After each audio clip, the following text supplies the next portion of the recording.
Tonight's story, A Force Called X07, starring Mr. Moto, Mr. I.A. Moto. I stood there in a room in Bellevue Hospital in New York beside the young doctor. We watched the patient on the bed with a sort of stunned, incredible horror. The woman's condition was so fantastic as to defy all reason. She had grown visibly smaller in the past quarter hour. Her body was not that of a woman, but of a child. The young doctor's fists were clenched around the foot of the iron hospital bed. Mr. Moto, this is unbelievable. Yes. I can't stand it. It's sickening. Yes. What's happened to her? What's caused this? 1,000 apologies, Doctor. But this is a secret which must be kept at all costs. The assignment on X07 started with a personal phone call last Saturday. I had just completed a case in Cairo for U.S. intelligence and had returned to New York for a rest and a holiday. I wanted nothing so much as I wanted quiet. I was annoyed when my phone rang at 10 in the evening. I was already in bed.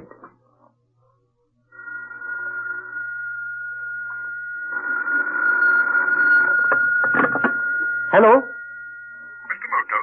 Yes? Moto, it's Carlton here. Why, Professor Carlton, I've been in Europe, and I've been meaning to call you ever since I returned, but... Moto, can I see you tonight? There's an entrance into Central Park at 50th...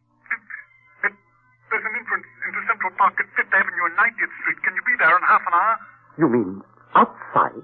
In this weather? Please, Moto, I know what I'm doing. This is desperately urgent. Then, of course, I'll meet you anywhere you say. 5th Avenue and 90th Street, the entrance to the park. In half an hour. Right. Can't you give me any idea of what...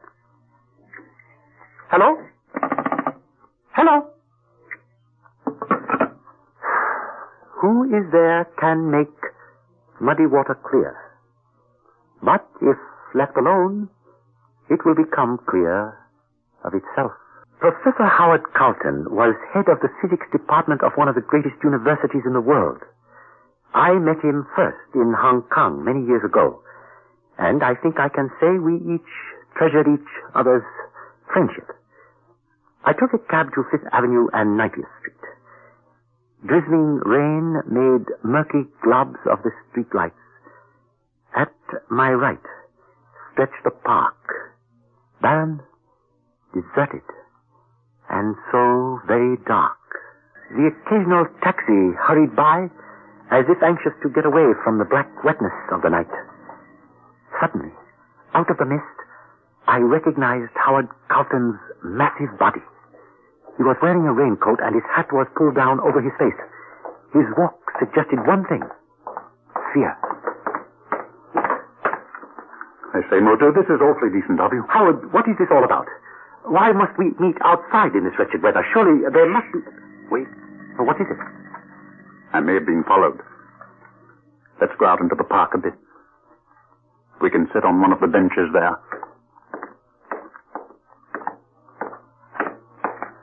You are afraid, aren't you? Yes. Of what? Specifically, of being murdered. Murdered? By whom? A man who's blackmailing me. Blackmailing you? Quite successfully. With what? Something I did once. Can we sit down here? Suppose you start at the beginning. Moto. What is it? I thought I saw someone.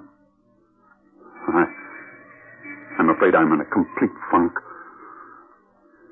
Have you ever heard of the Michelson-Manley experiment? Never.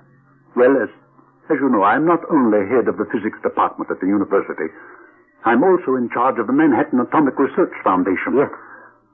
Some time ago, as you may have read in the papers, there was a 2,200-ton cosmotron completed at the Brookhaven National Laboratory. A 2 billion-volt atom smasher. It spews out a beam of hydrogen atoms traveling at the speed of light. This beam is directed like a searchlight, so to speak, into the interiors of heavier atoms.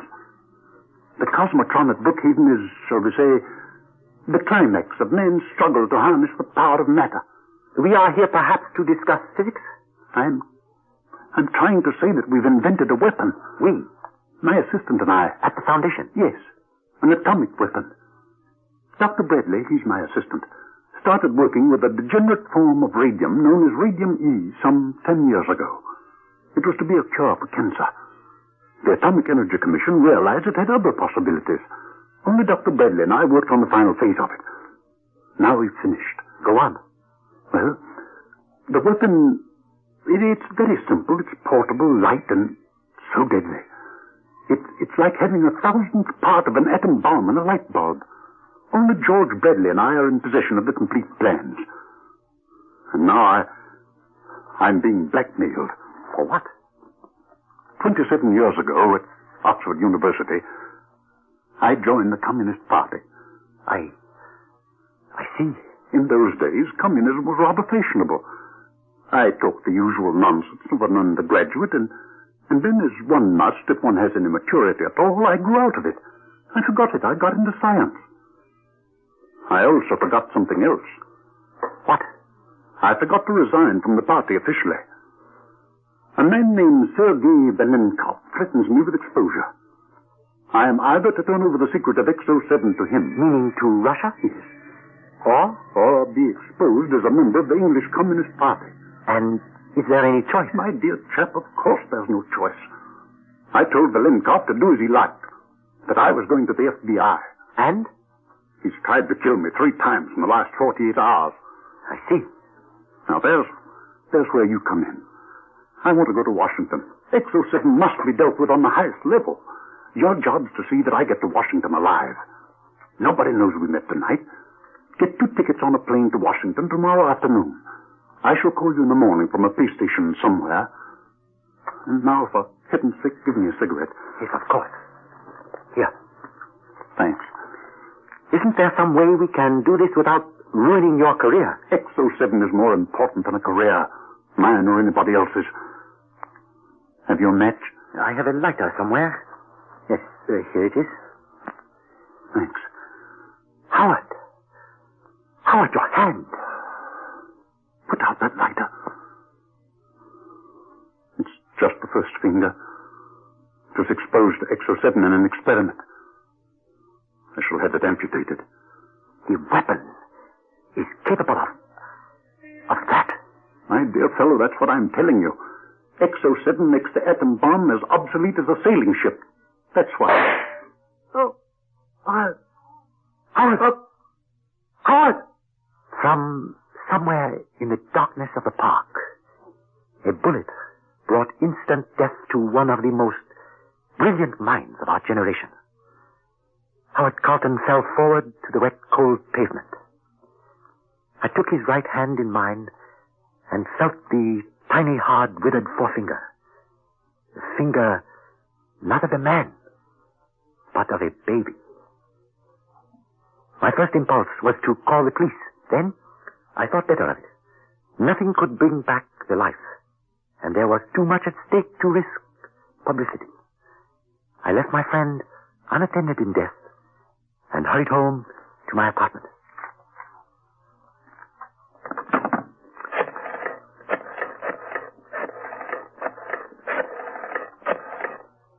This is Mr. Moto calling Intelligence G2, and I want private line 825L4, please. Thank you. Hello, Captain Yates. I have some orders. Wire Washington and get me everything on a man named Sergei Velenkov. Right. Also do a fast routine check on a Dr. George Bradley who works at the Manhattan Atomic Research Foundation. Correct?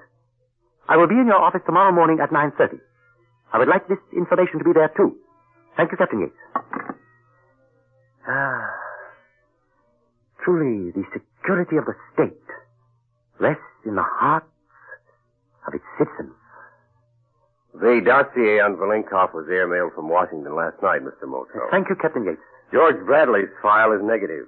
He was registered and fingerprinted when he started working with Professor Carlton. He's 38, a Ph.D. in physics, author of several papers on the treatment of cancer by radium and X-rays. His address? 819 East 75th Street. I imagine he would be at home on Sunday morning, don't you? Want us to bring him in? No. Captain Yates, the window of a man's soul is clearest in his own house. I will go to him. Okay, have it your own way. Anything else for me to do? There may be. After I have a Sunday morning chat with Dr. Bradley in his own house.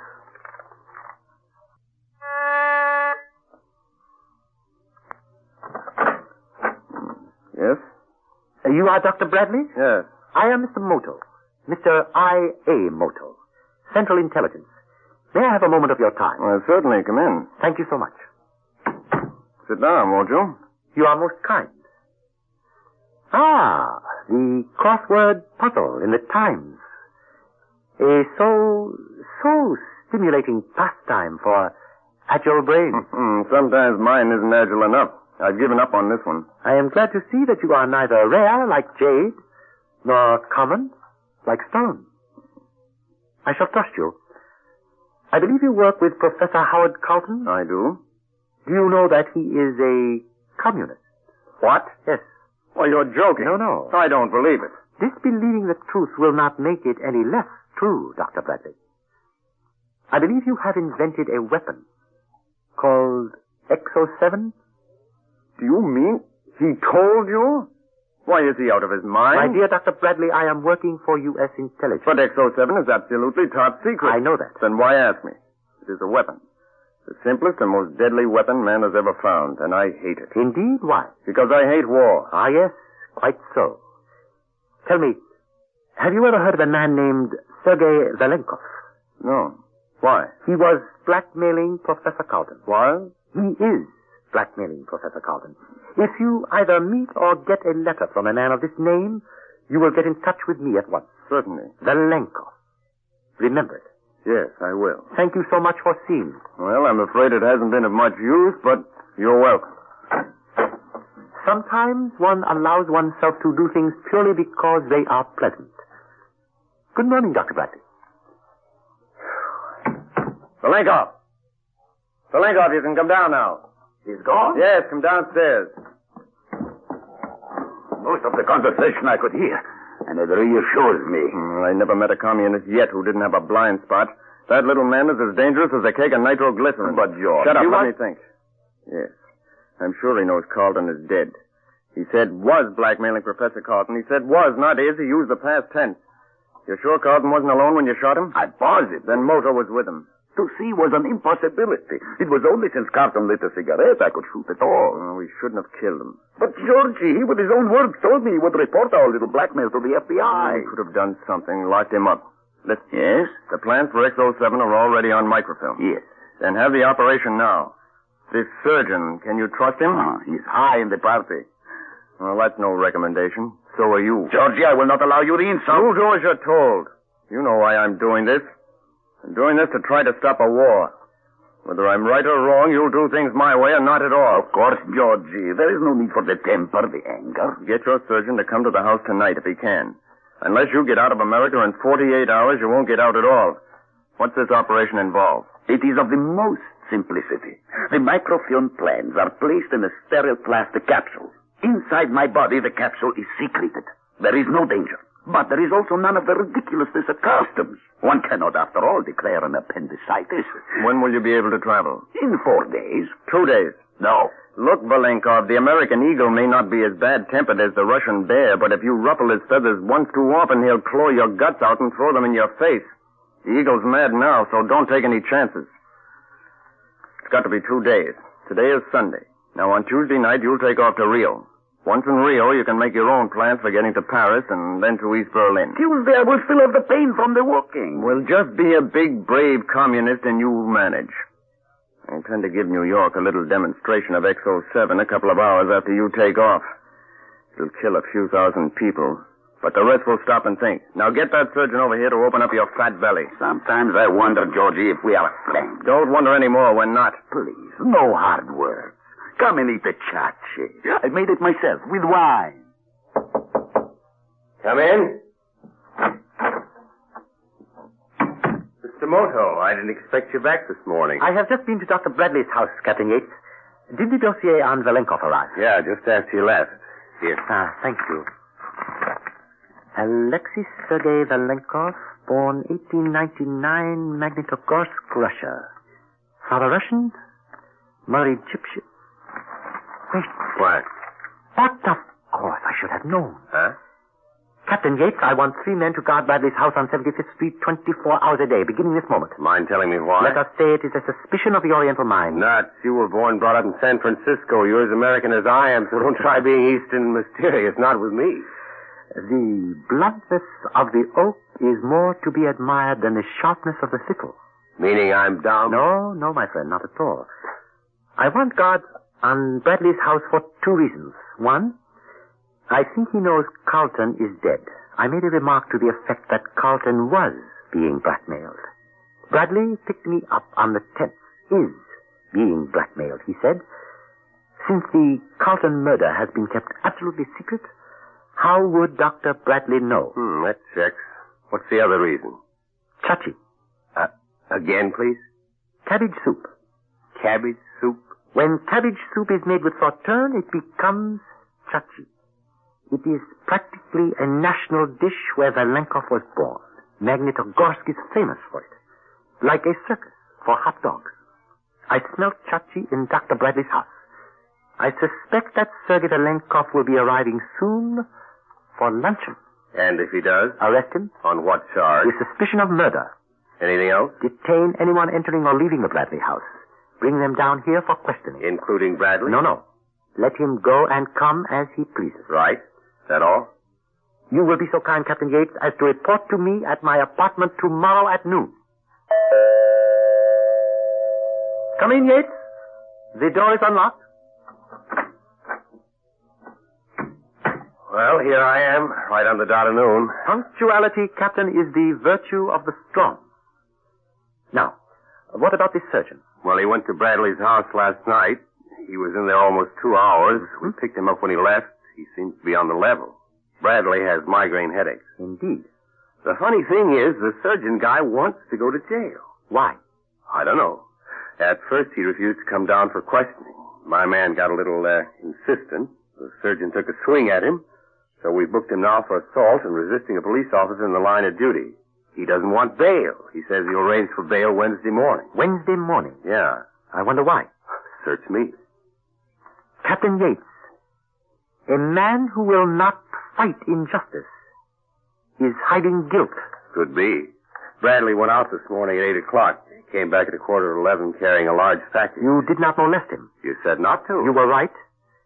Now, I must do some thinking. I would almost trade the honor of my ancestors to know what is going on in Bradley's house at this moment. Georgie, will you stop working on that thing? Shut up, Valenkov. Sometimes I think you have the insanity. Think what you like. But why don't they know about the Carlton murder at the foundation? You go down this morning, you bring home this machine of hell, and no one says nothing. I invented it. Remember? There. Ready. Plug it in and switch it on. Will you stop? I have the agony, the pain. The wound will never heal enough for travel tomorrow night. They want the 7 stitches. I tell you, You'll be all right. You're crazy. Crazy. No, I'm not. It will kill several thousand people with this machine tomorrow night, but I'm not crazy. I'll be shot, electrocuted, maybe even lynched. But I'll teach the world a lesson it'll never forget. Anyway, you don't need to worry. You'll be on a plane halfway to Rio. Who is it? Yay! Let me in, quick. This case is crazy. Crazy. Valenkov came out of Bradley's house an hour ago. He must have been there all the time. I followed him to LaGuardia, nabbed him on the Air France reservation desk. He pulled a gun on me and I socked him. In the stomach. Makes me sick thinking about it. My fist darn near went... He had some sort of operation. We got an ambulance, came back to town on the East River Drive. When we passed 75th Street where Bradley's house is, Valenkov went nuts. Started babbling about a machine, XO something. Go on. Well, he died of fright. Why in the ambulance he died of fright? I am a fool. I am an idiot, son of 1,000 idiots. You will drive me at once to Bradley's house. Listen, Mr. Moto. No, you will listen. X07 is a weapon. The deadliest weapon man has ever known. In the name of 10,000 heavens, don't stand there gaping at me. We haven't a moment to lose. This must be done quietly. I will go in alone to Bradley's house. You, in the meantime, will follow certain directions to the letter. Am I to understand, Mr. Moto, that you have deliberately walked into the mouth of the dragon? Yes. Why? Because I know what you are going to do. Don't move. X07 is rather flexible. It can be made as directional as a searchlight. The meson beam is pointed straight at your body. All I have to do is flick this switch. And to get out of the way, you would have to move with the speed of light. I have no intention of moving, Dr. Bradley. You mystify me, Mr. Moto. You ring my doorbell and announce with that inscrutable oriental calm that you want to watch the test. How did you know there was to be a test? If you don't keep your hands on your knees where I can see them, I'll kill you. You don't seem to understand what this is. This is X07. Small, portable, simple. This is the filament, radium E. Heavy hydrogen in the cathode is in this tube here.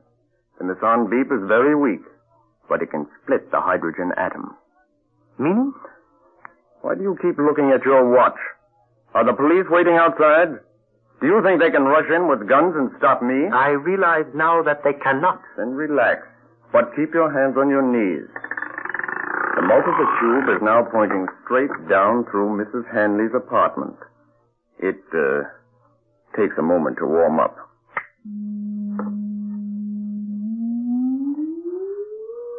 Bradley, in the name of heaven. Exactly, in the name of heaven. Mr. Moto, when a human being is sprayed with my invisible meson beam, the water in the body is broken up. A proton in the hydrogen atom is shot free of its nucleus. The water in the body becomes oxygen and hydrogen atoms. You evaporate, you shrivel, you dry up. You become a shriveled, hard, dry little calcium doll about 3 feet long. A death ray. The dream of inventors for centuries. I will give it to America. The link-up has taken it to Russia tonight. As a lesson, I shall exterminate a few thousand people. Everyone within a radius of a mile, to be precise. And bricks and steels are no protection. 20 feet of lead is the only thing that will stop it. Poor Mrs. Hanley. Mrs. Hanley? She sleeps directly under where I'm standing. She was a rather nice woman. Dr. Bradley, I implore you, War needs to be brought home to us here. So a few thousand die, perhaps millions will be saved. I think Russia will be afraid to start anything, too. The tube is hot now. I'm going to start moving it slowly from side to side. You'd better stand over in that corner. The light! The power! Somebody's turned off the power! I must ask that you keep quite still, Dr. Bradley. Well, Mr. Moto, that wraps it up. Bradley will be tried for the murder of Mrs. Hanley. And he'll fry. Just the same, Captain Yates. He had quite an idea. An idea you frustrated by obeying my instructions to have the power company cut off electric service to all of East Side Manhattan.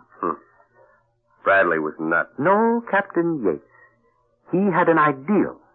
Warped, perhaps, but of some merit. And he really didn't give the secret of X07 to Russia. Thanks to us getting the link? No. Bradley couldn't really be a traitor. He only wanted us to believe Russia had it, hoping our fear would make us more careful. I examined the microfilm which the coroner removed from the Lenkoff's body. It was overexposed. It was completely useless. You have just heard the world's greatest international detective philosopher, Mr. I.A. Moto, in A Force Called X07. James Monk starred as Mr. Moto. The script was written and directed by Harry W. Junkin. Others in the cast were Peter Tappell, John Larkin, Gavin Gordon, and Scott Tennyson. The music was transcribed. This is Fred Collins speaking, and here with a preview of next week's story is Mr. Moto. Yutzi has written, "He who renounces fame has no sorrow." Next week, a story that proves the words of the sage. A story of fame and tragedy concerning a flight from Istanbul. And now, may I wish you a good night, blessed with sleep, charmed with content.